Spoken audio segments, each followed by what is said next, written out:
I'm privileged to be living in Israel for 35 years, Baruch Hashem, originally from Brooklyn, New York. Moved to Israel with a group of friends. Together we made Aliyah, Baruch Hashem. And prior to that, I had the privilege of learning here in Brooklyn by one of the leading rabbis, Rabbi Tzvi Aryeh Rosenfeld, who was my rabbi, who gave many classes in the Ashkenaz community, in the Syrian community here in Brooklyn. I'd like to cover a number of topics, some related to the parasha of the week, which is an extraordinary parasha loaded with all kinds of interesting things, and then 2 or 3 additional items, and we'll take questions at the end. There's a pasuk, Zot HaTorah Adam. Zot HaTorah Adam ki yamut ba'ohel. But the rabbis tell us those first 3 words, Zot HaTorah Adam, this is the Torah, man. Man is the Torah. We find that the Zohar HaKadosh says that there are 3 things that are one. Hashem, the Torah, and the Jewish people are one, which means that a Jew is a Torah. We know the Gemara says, imagine how silly people are that they stand up for a Sefer Torah when a Sefer Torah is taken out, and they don't stand up for a Talmid Chacham. A Talmid Chacham is a Sefer Torah plus. It's a living Sefer Torah. So we see that there's a very important connection between the two, and every single part of the Torah is related to a part of man. We know that Torah is comprised of 2 divisions, 248 positive commandments, 365 negative commandments. The human body is made up of 248 organs, 365 tendons. So there's a very clear relationship between the two. In the Bet HaMikdash, in the Torah, one of the most important places is the Bet HaMikdash. We know the Gemara tells us there's 10 levels of holiness in the world. Level 1 is Eretz Yisrael. Level 2 is Yerushalayim. Level 3 is the Har HaBayit, the mountain of the Bet HaMikdash, and so on and so forth. In the Bet HaMikdash, one of the holiest things was the menorah. The menorah which gave off light, which the Hashem's light, the divine light in the Bet HaMikdash. Every single Jew is a menorah and has a menorah. There's a pasuk, Ner Elokim Nishmat Adam, that the soul of a person is a divine candle. And we're taught, the Zohar HaKadosh tells us, that the soul has windows. It has 7 windows by which the soul receives and gives. These 7 windows are the 7 openings in the head. The 2 eyes, the 2 ears, the nostrils, and the mouth. And each one of them has a very important function. We know that when it comes to the eyes, the Torah tells us, Shimshon HaGibor. We just had, previous week in the Haftorah, we read about Shimshon HaGibor, one of the leading tzaddikim of all time, who protected the Jewish people and helped the Jewish people, and yet the Torah tells us, Halach achar einav. He followed his eyes, he allowed his eyes to lead him, and there ended up being a pigam, a slight error on his part. And as a result of that, he ended up being blinded by the Philistines. So the eyes play a very important role. The Torah teaches us that when a person learns Torah, they don't learn with their ears, you learn with your eyes. V'hayu einecha ro'ot et morecha. Your eyes should look at your teacher. The Ari HaKadosh tells us that when they pick up the Sefer Torah in the shul, when they do the lifting up the Sefer to show it to the people, a person should try to approach the Sefer to get close enough to be able to make out the letters, because there's incredible bright light coming out of those letters when it's being shown to the shul, and a person who makes that extra effort to go to be able to see those letters receives that light. We receive it through the eyes. The ears, the Torah tells us, Shma divrei chachamim, listen to the words of the rabbis. We know that originally the words of the rabbis were not intended to be written down. It's called Torah Shebal Peh, the oral Torah. It's only because the rabbis, Rabbi Yehuda Nasi, saw that the generations were getting so weak that if it weren't written down, it would chas v'shalom be forgotten completely. So there was permission granted to write it.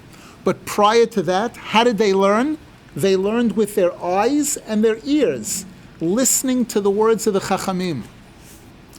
The nose represents fear of Hashem and respect for Hashem. The Gemara tells us that King Solomon, Shlomo HaMelech, when he presided in court, when people came before him for judgment, he would be able to look at the people, listen to what they were saying, and be able to determine who was right, who was wrong. Mashiach, the Gemara tells us, his power is going to be able to smell the truth. Morach vada'in. He will be able to smell and be able to recognize who's telling the truth, who's not.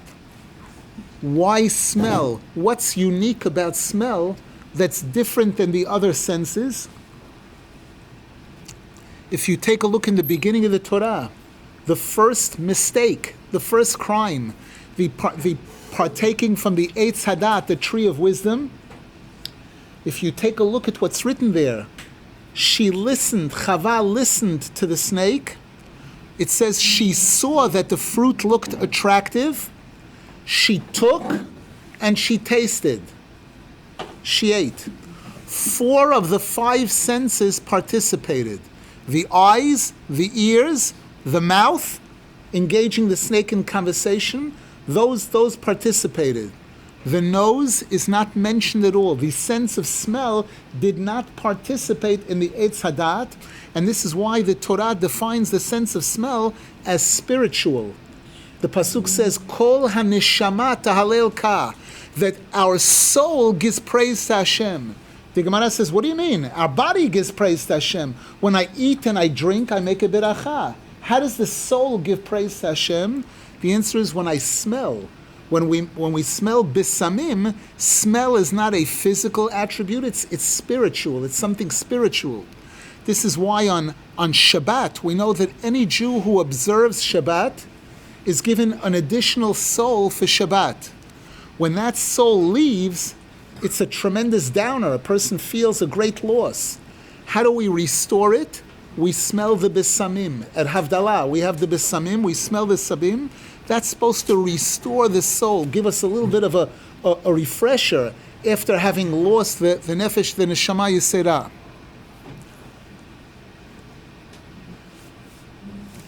So now, so the pasuk says, Vaharecho, his smell will be from great respect and fear of Hashem. So we see that the nose represents this quality of respect for Hashem. The mouth takes in and the mouth gives out. The Gemara says, Hachayim v'hamavet biyad halashon. Life and death are controlled by the tongue. Person says the wrong thing, they can get themselves killed. And a person sometimes, chas v'shalom, who's about to be killed, and they say the right thing and they can save their life. It's interesting that it's brought that Rabbi Shimon Bar Yochai once said something a little bit on the funny side. He said that I thought at first, had I been around when Hashem created the world, there was something I might have done differently. Hashem gave us 2 eyes, 2 ears, 2 nostrils. The tongue, which is the most important thing, a human being is called medaber, we speak. And he gave us only 1 tongue. But he said that after being around in this world, after living in this world, I see that with only 1 tongue and 2 walls in front of it to protect it, the teeth and the lips, it's still getting us into all kinds of trouble. So we see that the tongue, the power of speech, is so important. And Rabbi Nachman writes that if a person tries, to the degree that we try to purify these 7 openings in the head, by looking at what we're supposed to look at and avoiding looking at what a Jew shouldn't look at, by listening to the words of the Chachamim, avoiding Lashon Hara, Motzi She, all types of things that we shouldn't hear, by being careful to speak only the truth, not to lie, not to go anywhere near, and even certain truths Lashon hara is even if it's true. If you know something true about another Jew that's going to put them in a bad light, don't say it. If you have something good to say about someone, you say it. If you don't have something good to say, don't say. A person who purifies these 7 openings of the head readies their soul to be able to receive Hashem's divine light. Because when we talk about Hashem's divine light, a person can get it 2 ways. There's the long way and there's the short way. The long way is a person wants to study Torah. It's a process. It's a long, step-by-step process. First you have to learn the letters. Then you learn the vowels. Then you learn how to put the letters and the vowels together. Those of us that have children or remember when we were children, how it went step by step. And then once you know the letters and the vowels, now let's put 2 letters together and 3 letters and make a word. And then go to a sentence. And all of this takes time. And then we start learning Chumash. And then we get to a whole other level of learning Rashi, the Rashi script, which is a different, and it's a process that takes years and years. That's one of the ways that a person receives knowledge of Torah, divine wisdom. If a person purifies these 7 openings of the head, we know that Rabbi Akiva, the Gemara tells us, Rabbi Akiva started learning when he was 40 years old. And in a period of 12 years, he learned enough to become a rabbi, to have 12,000 students. How did he do it? How was he able to do that so quick? This is we're talking about during the time of the Gemara. He was able to be teaching students at that time. How did he do it? One of the secrets is this purifying these 7 openings of the head, to the degree that to know that we are a menorah. Every single one of us is a menorah.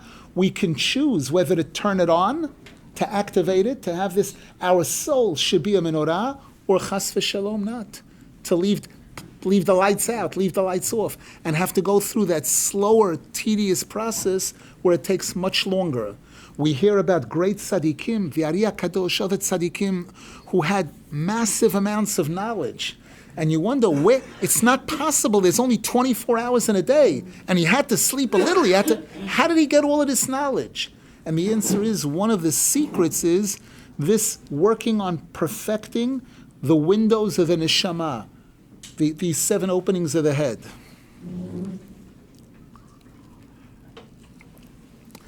We find the Torah, now we jump to the end of the parasha, there's a scary incident that takes place. Some of the holiest people that ever lived, Aharon HaKohen, and his sister Miriam HaNeviah, Miriam the prophetess, possibly the 2 greatest people in the world, the 2 greatest tzaddikim and tzaddikah, other than Moshe Rabbeinu, and somehow they end up saying something negative about Moshe Rabbeinu.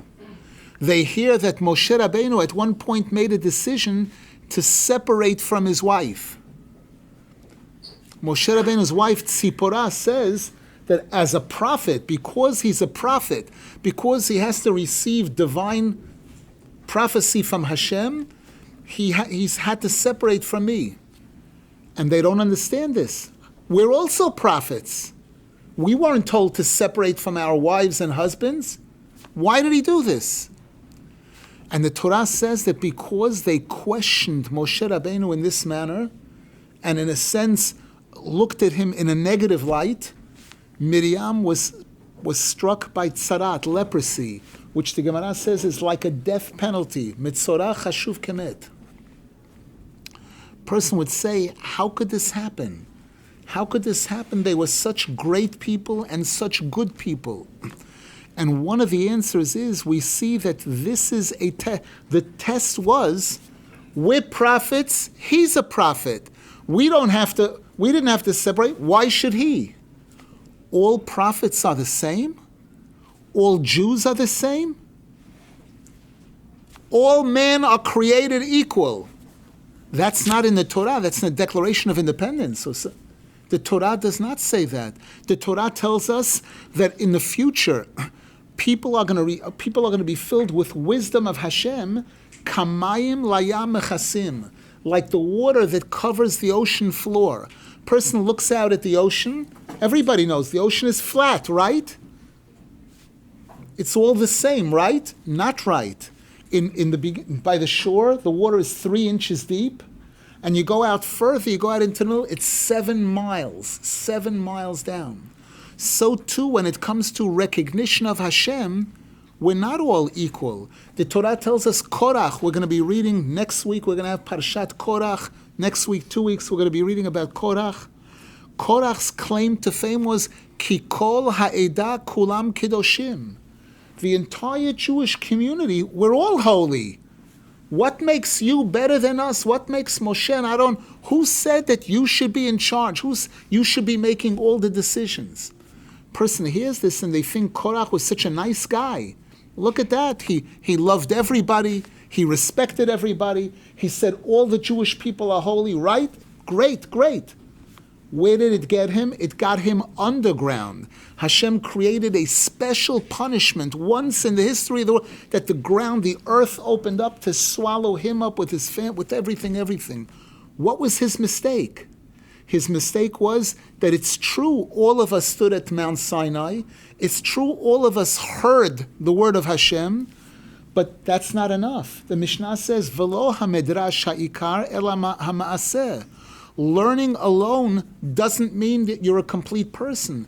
It's what you do with the learning. It's fulfilling the mitzvot. It's putting it into practice. And there, no two people are alike.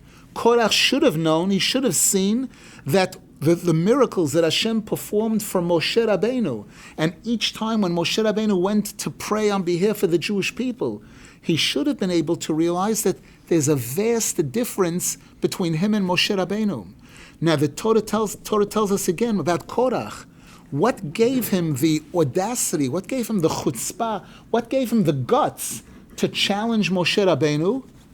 He was able to see into the future, and he was able to see that one of the greatest people in the history of the Jewish people was going to be one of his descendants.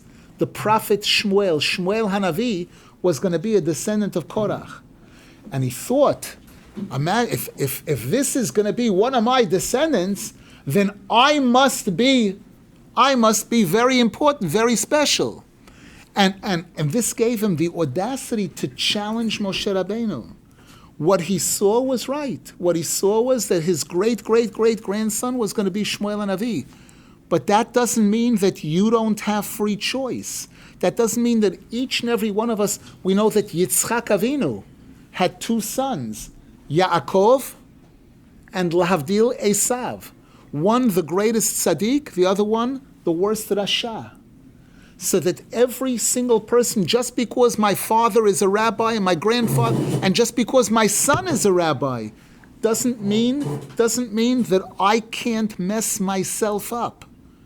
If I make the wrong choice, if I make the wrong decision, especially, chas v'shalom, if a person speaks against a tzaddik, here it was speaking against Moshe Rabbeinu, we see that even Aharon HaKohen and Miriam HaNeviah, who were the closest ones to Moshe Rabbeinu, there was a potential for error.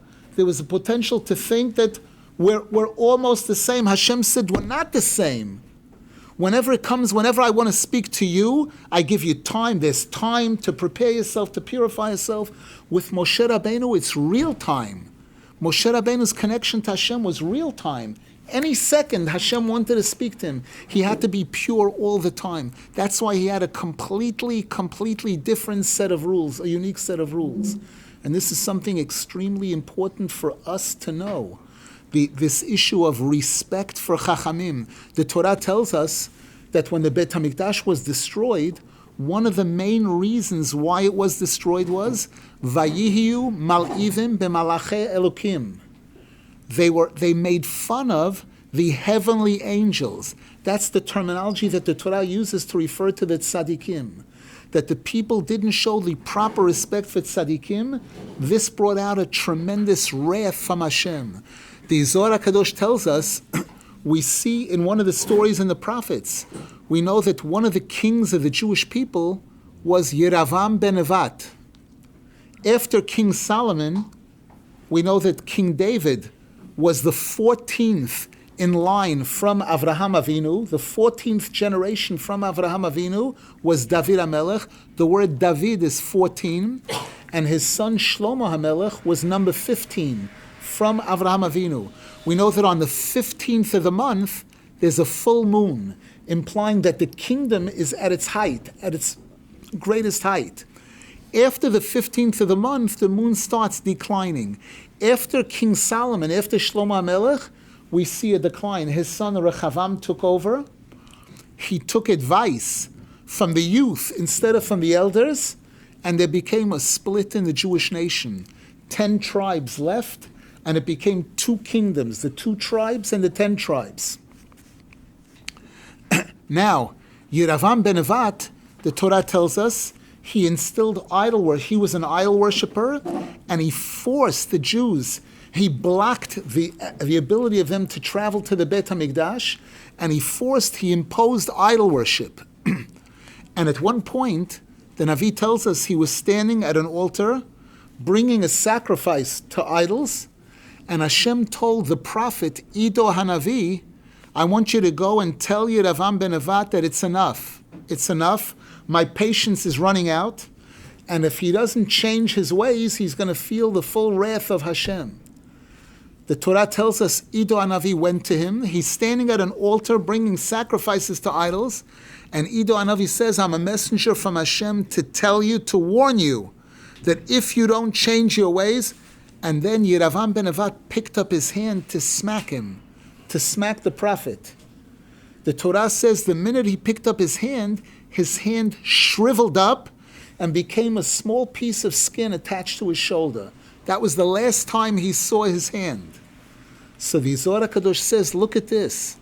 He's standing at an altar bringing sacrifices to idols. Hashem is patient. Hashem doesn't pull the trigger. He lifts up his hand to a tzaddik. No instant response on the part of Hashem. No waiting, nothing. Immediate punishment. To show us that Hashem is more particular about the respect for tzaddikim than even his own respect. And if we see that Aharon HaKohen, Miriam HaNeviah, the Torah says that there was a potential for error by them, how careful we need to be when we learn Torah sometimes, and the Torah seems to imply that a tzaddik did something wrong, etc. We have to be very, very careful how we approach that.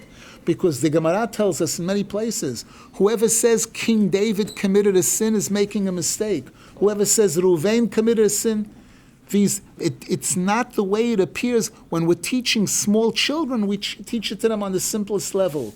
When a person goes on to learn the Gemara and the Zohar HaKadosh, they see that there's much greater depth to these stories.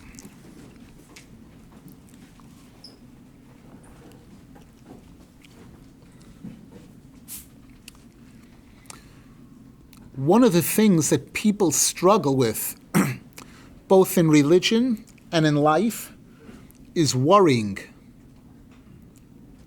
All types of worrying and anxiety and phobias, fear, all types of fears. And we know that fear can shorten a person's life. There's an expression, to die from fright. A person suddenly sees something that scares the daylights out of them, it can shorten their life, or chas v'shalom, it can kill a person. And what people struggle with is fear of the future. There's inflation. What's going to be? Who knows? Our rabbi is right. Today, most people have a refrigerator. Most people have food in their refrigerator for today. Most people even have food for tomorrow. So for a person to be fearing inflation, food, what are we going to do? Prices are going, all of this stuff, and a person's worrying and anxiety. And very often this takes the wind out of a person. Sometimes it paralyzes a person. Person can't do anything, or it at least slows a person down. A person isn't running to do what they can do today, what they can accomplish today, because they're worrying about tomorrow, or feeling terrible about the past. Should have, could have, I should have done this. If I would have done this, I would have made money. If I would have, all of that. The Torah teaches us an incredible, important lesson for life. That if a person wants to be able to live and to accomplish, one of the most important words to know is Hayom. Hayom, today. In the Kriyat Shema, we say, Asher Anochi Metzaveh Etchem Hayom. The Torah which I command you today. What is that word today doing there? Hashem commanded us the Torah just on one day? The Torah is only for Wednesdays, not for... The Torah is always. What's that Hayom word doing in there? And it appears maybe 10, 20 times throughout Chumash Devarim. Mitzavcha Hayom, Hayom Beko. And in fact, the Gemara tells us that one of the rabbis met Mashiach. And he asked him the $64,000 question, when you coming? And Mashiach said, today. He said, no fooling around, I'm serious. I really want to know the answer. When are you coming? He said, it's a pasuk in the Chumash. Hayom im bekolot tishmau. Today, if you will listen to Hashem, game over. Mashiach will come. So the question is, what was he trying to say? What's the message in that? What does that teach us? And the answer is, what it teaches us is to focus on today. A person is alive today. Every moment that we're alive, we can do mitzvot. We can do masim tovim. They say that when the Vilna Gaon was about to pass away, his students were around him, and he started crying. And they're looking at him. They know that this is a rabbi who used every minute of his life to the maximum. He accomplished so much. He studied so much Torah, did so many mitzvot. What are you crying about? You're worried, you're concerned whether... He said, no, I'm not worried.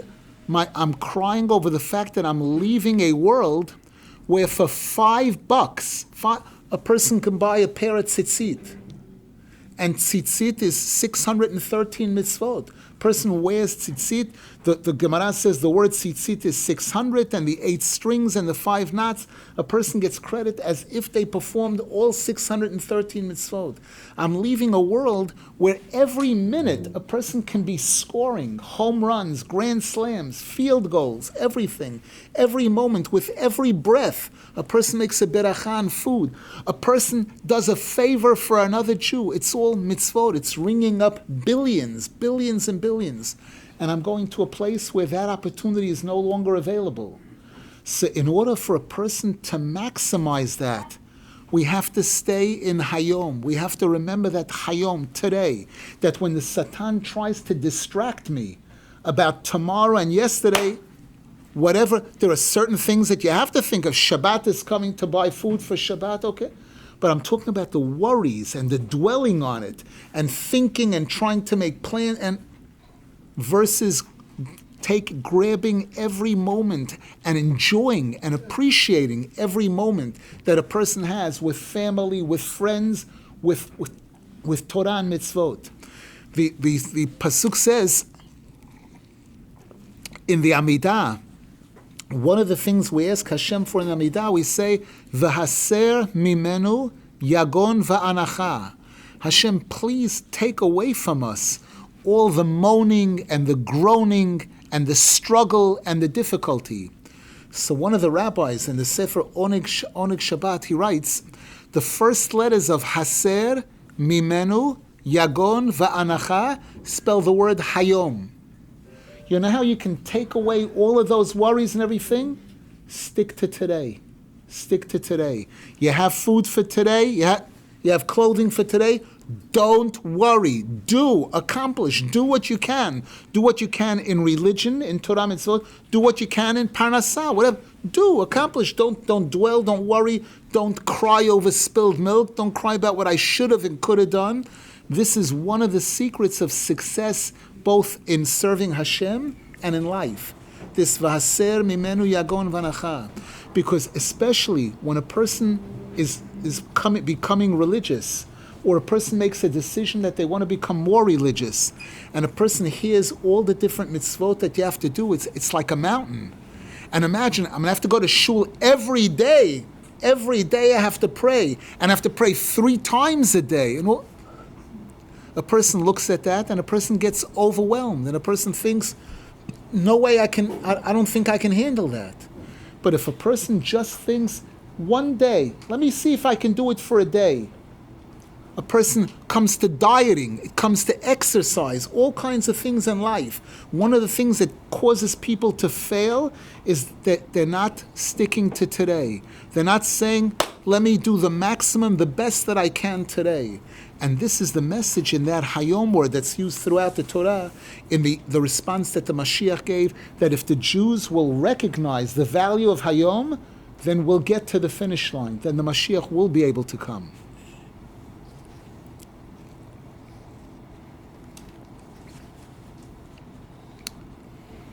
There are certain Pesukim in the Torah that the Gemara tells us that this Pasuk pretty much summarizes the entire Torah. We know that the Shulchan Aruch begins quoting a Pasuk, Shiviti Hashem lenegdi tamid. That I always picture Hashem right across me, right opposite me.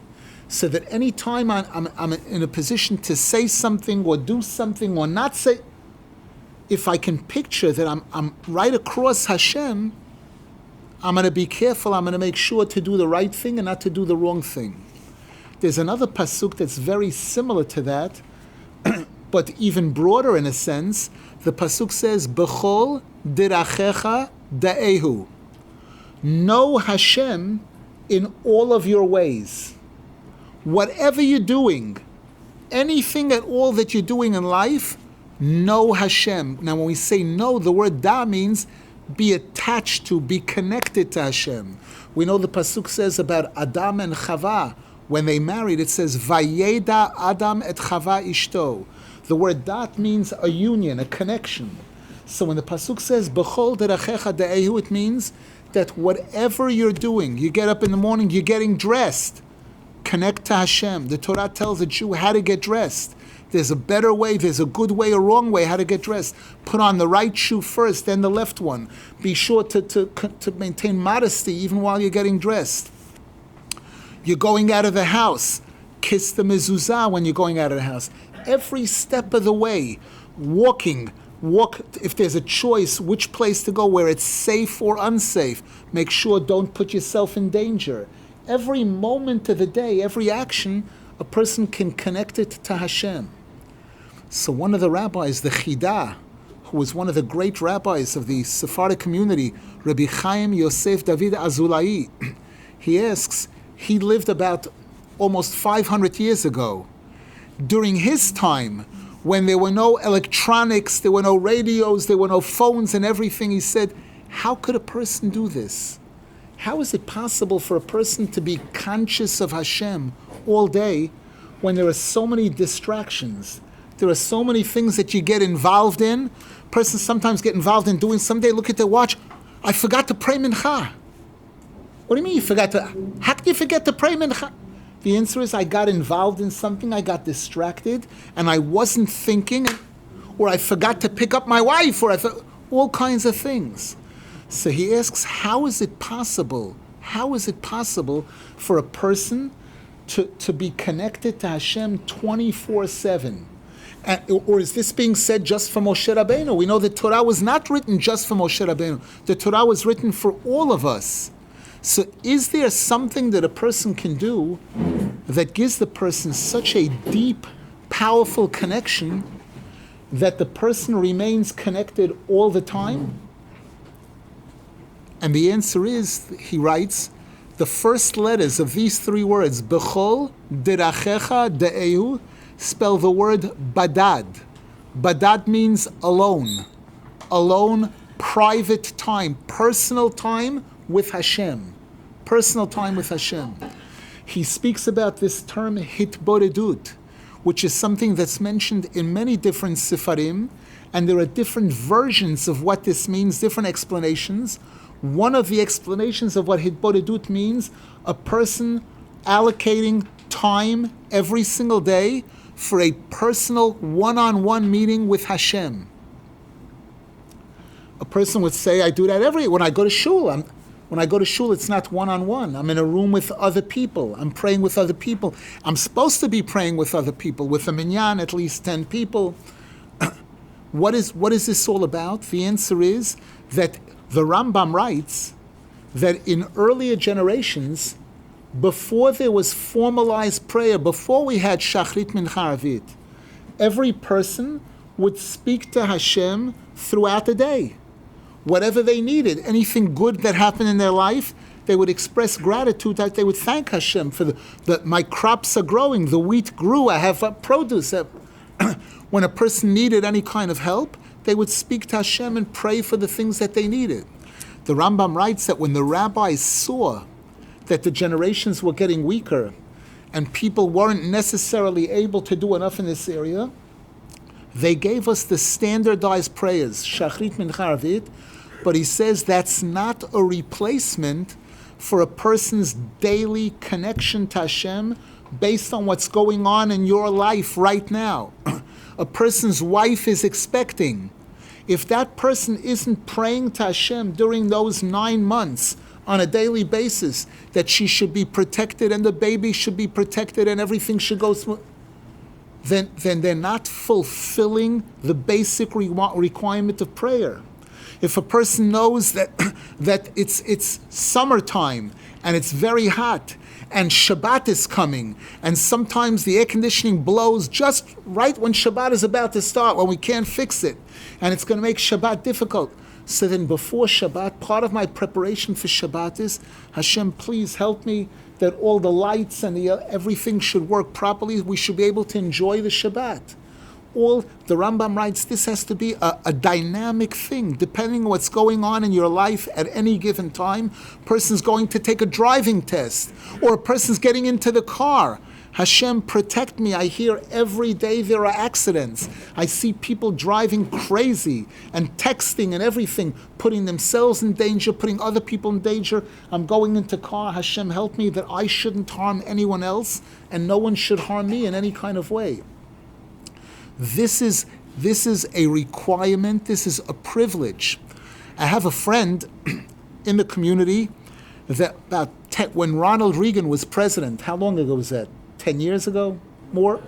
How much? 1980. The time flies. When Ronald Reagan was president, he has a store, a business, and one of the things he wanted to have in his business was a picture of him with the president of the United States. So everyone could see what an important person he is and how honest he is and how special he is. So he applied for this. And they told him, no big problem. It costs $15,000. And it takes about 3 to 6 months for the Secret Service to check you out, to check out everything about you, to make sure that you're safe, that you're not going to present any kind of danger to the president.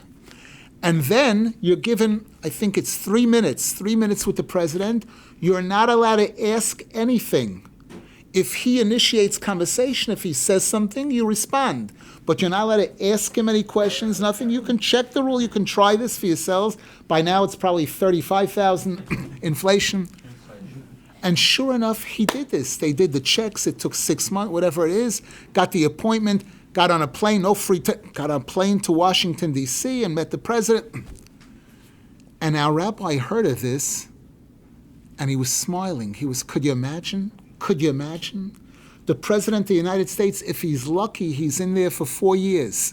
If they don't put him in jail or in the mental house, or if he doesn't get shot, assassinated, or impeached, any of the different options that happen to world leaders. And this is what you have to do to get. And 4 years later, he's out. And we are given permission. We're invited to speak to Hashem, to the point where Hashem says, "Harchev picha va'amalehu." Open your mouth wide, and I'll fill it. It doesn't say open your mouth. It says open your mouth wide, meaning the more you speak to Hashem, every word that you speak to Hashem is a cup. Hashem is generating light all the time. Hashem is generating shefa all the time. There's a flow of bounty coming from Hashem all the time. But you have to plug into it. You need to have a cup. You need to have a cup. And every word of prayer becomes a cup, a vessel into which a person is able to receive this blessing from Hashem. So there are people that say, I always talk to Hashem. I'm walking in the street, I say, Hashem, thank you that the sun is shining. Have a nice day. See you tomorrow. That's something, but we're talking about something much more serious. The word badad means a person being alone, going to a place where they have complete privacy, whether it's a room in the house, an office, whether it's going into a garden, into a field, wherever it is, wherever a person can be really alone with Hashem, no distractions, one-on-one, literally one-on-one. And the person is able to think big, to think broader, to think, what am I doing? What am I doing with my life? What am I here for? What did Hashem put me in this world? Am I doing the right thing? Am I saying the right things? Am I thinking the right kind of thoughts? All the different things going on in a person's life. A person has a chance to think it over, because most of us are on a treadmill. From the second we get up in the morning, we're running. And at the end of the day, the person says, what did I do? Did I do anything to really further my most important goals in life? The Torah speaks about a person preparing suitcases for the long trip.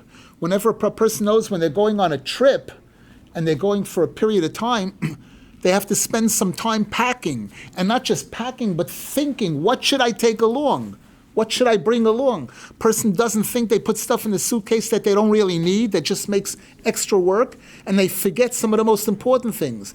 You get people, a person gets on the plane, I forgot my tefillin. Why didn't you forget your eyes? What are you, crazy? Your tefillin, you forgot.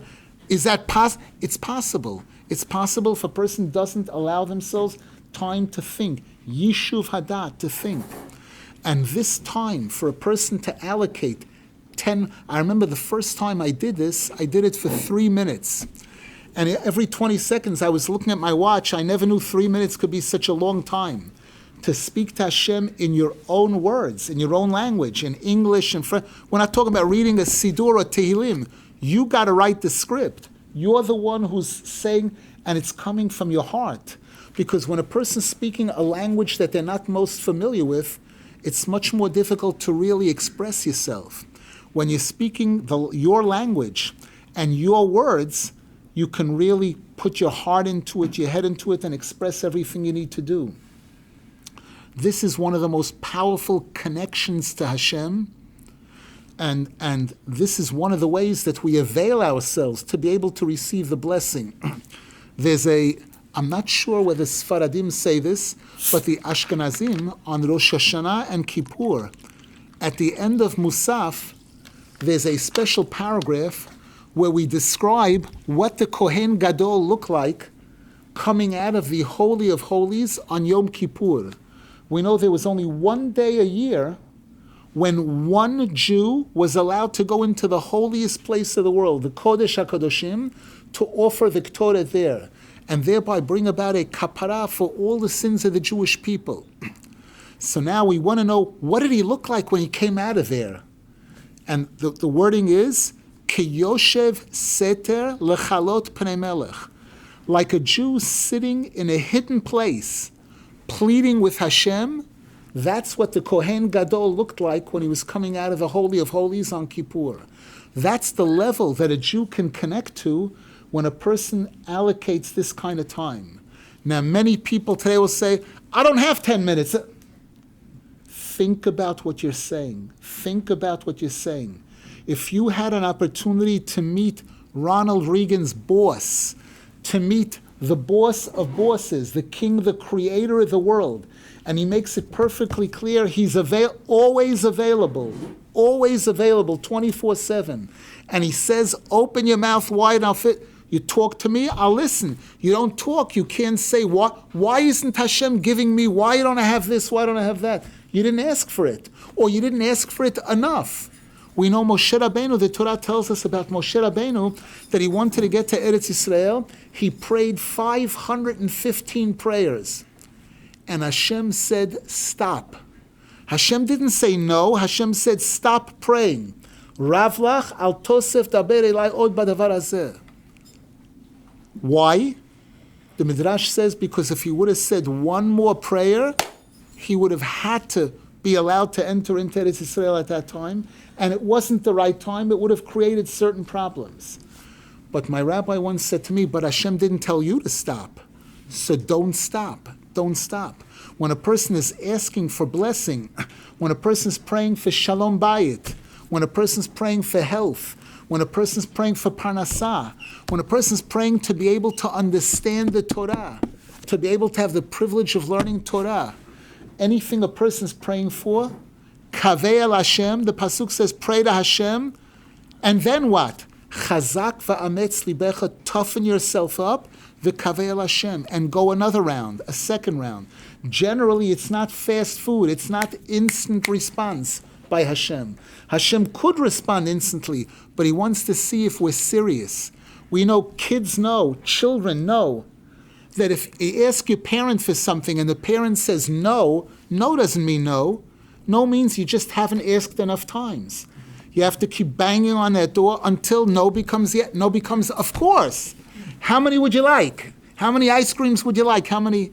Lahavdil, by Hashem, the Torah tells us, just because you asked for something and it didn't happen, that doesn't mean Hashem is saying no. It means Hashem wants to see if you're serious.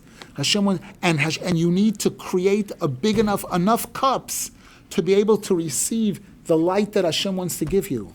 We should be zochet to absorb all the messages in the Torah, the hayom, the respect for Hashem, respect the menorah. Our menorah should shine brightly, and we should be zochet to see the final geula with the coming of Mashiach. B'mehera b'yameinu, amen v'amen. We're going to take questions for 5 minutes, and then we're going to daven our beat. We have a special guest here who's willing to take Q&A. Kavod, any questions? 2 quick questions, Rabbi. First of all, thank you so much. Unbelievable. Very, very, very interesting. All of our beautiful communists and other dear friends are talking about equity. Everyone has to be equal. And what you just demonstrated to us, has nothing to do with reality. What is the philosophical teaching that we get from that story, that people are different? Do they have different rights, or they different qualities? And very quickly, unbelievable. And the second question, you mentioned about tzaddikim and that situation where a Navi wanted to tell about the future, that what's going on, and he was about to be struck by a king.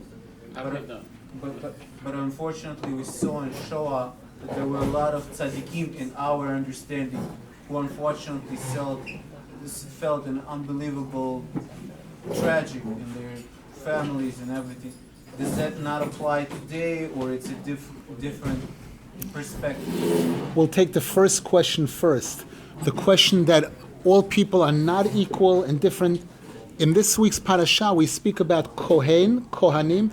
The Jewish nation is divided into 3 groupings: Kohanim, Leviim, Yisraelim. The first letters of Kohen, Levi, Yisrael make up the word keli, a vessel, a cup. A complete vessel is when 3 Jews get together. A Kohen, Levi, Yisrael, that's a certain completion. Now, each one of the 3 has different requirements. An example, a Kohen, if any part of his body, if he's missing a hand, missing a finger, missing a leg, missing an eye, he's disqualified from doing his job in the Beit HaMikdash. A mum. A Levi, if a Levi has a mum, he's 100% allowed to continue doing his service in the Beit HaMikdash. The singing and the musical instruments and the opening the doors, no problem. What disqualifies a Levi? Age. A Levi is allowed to serve in the Beit HaMikdash from the age of 30 till the age of 50. Those 20 years, that's his mission. After that, he's retired. I don't understand. If age is a problem, then how come the Kohen, how come for him it's okay to be there when he's 70 years old? And if a mum is a problem, why doesn't it disqualify the Levi? The answer is because we are different. Something that works for him doesn't necessarily work for him. Sometimes 2 people can go to a rabbi to ask a question. One guy comes in and he asks the rabbi, am I allowed to do this? The rabbi says, yes, it's a mitzvah to do it. 5 minutes later, another guy comes into the room and asks the rabbi, Rabbi, am I allowed to do this? Chas v'shalom, forbidden, asur. The two guys meet in the street afterwards. And why are you doing that? I asked the rabbi, he said, not. The rabbi told me it's a mitzvah. The rabbi told me it's forbidden. Hey, this is some funny rabbi.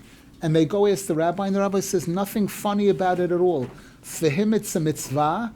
When a person is earning money, and making profit and supporting their family, every penny that they earn, they're supposed to calculate and set aside 10% for charity, 10% to give poor people, to support yeshivot, everything.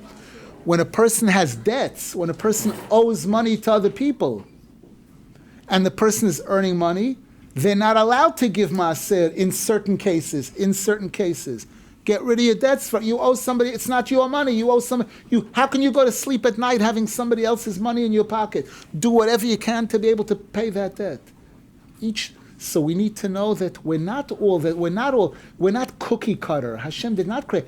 Every single person is different. And that's why it's so important for all of us to like each other, to communicate with each other, because each and every single person has something unique that no one else has.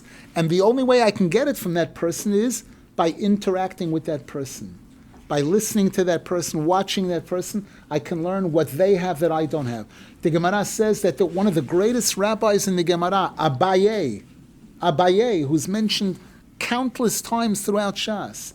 Abaye, Hashem loved him so much that he heard a voice from heaven once a week saying, Shalom Abaye, that a heavenly greeting. There was a doctor, Abba Umna, who was a bloodletter. In the time of the Gemara, when a person had an infection, they would let blood and that way get rid of the infection, who had a greeting from heaven every single day.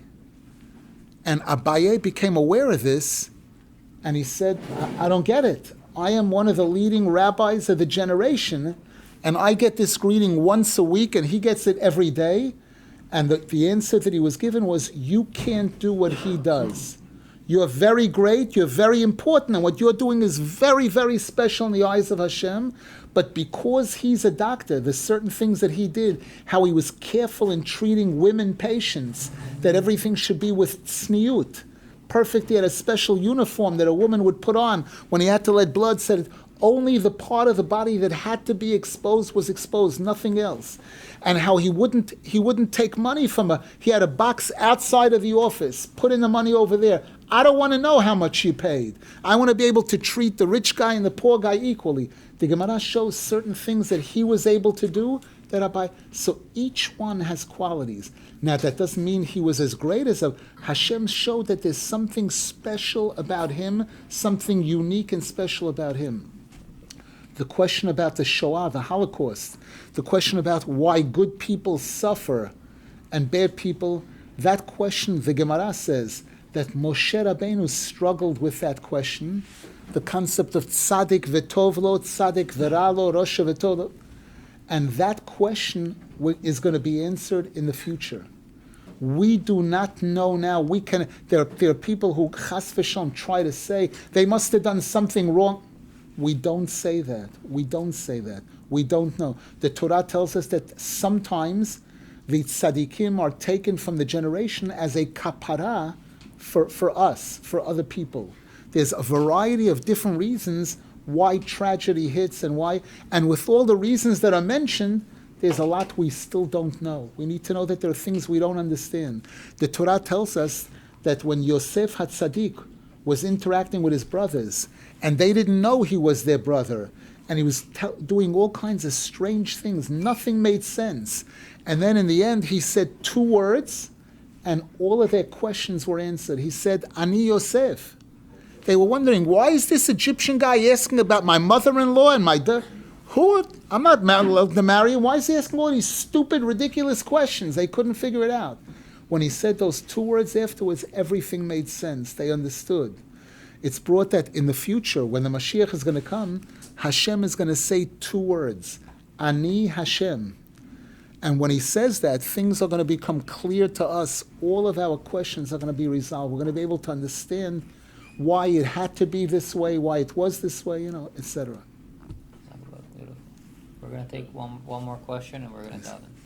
You spoke before about Hitbodedut, correct? And how praying from Siddur is good and all that, but you're also supposed to set aside time and I don't want to say converse, but say to Hashem In your own words, in your own language. Right. So, from what I learned before, the way the prayers were set up in the Siddur was made in a way where people won't accidentally say something degrading, or not necessarily degrading, or disrespectful to Hashem when doing something like that. How would you know if what you're saying is not disrespectful or degrading in any way? How would you know that?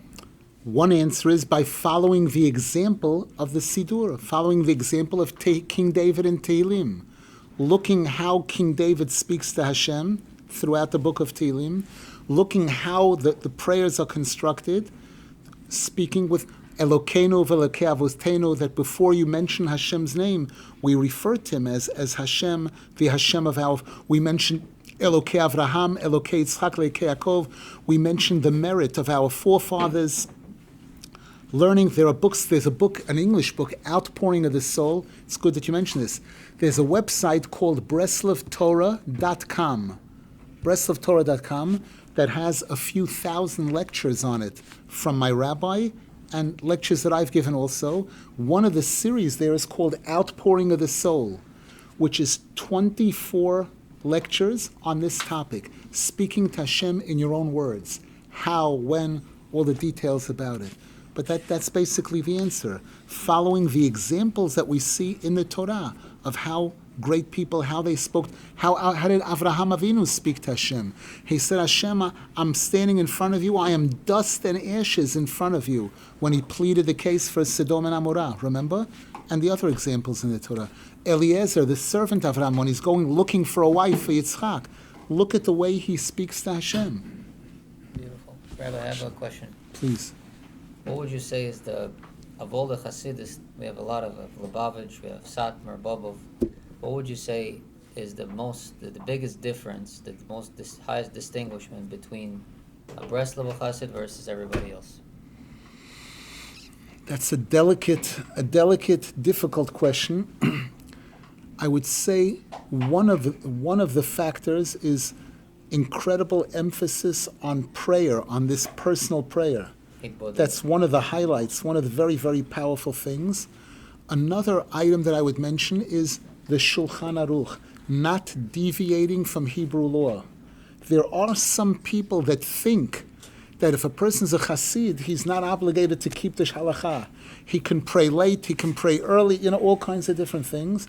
And in Breslov, Rabbi Nachman stressed that all of us are bound equally to stay within those parameters, within the parameters of Hebrew law. So when you say Shulchan Aruch, the Beit Yosef, each one following their rabbi. Sfaradim follow the Beit Yosef. Ashkenazim follow the Ramah, following the authorities in halacha. It's not thinking that Chassidut gives me an allowance to break the law or bend the law in any kind of way.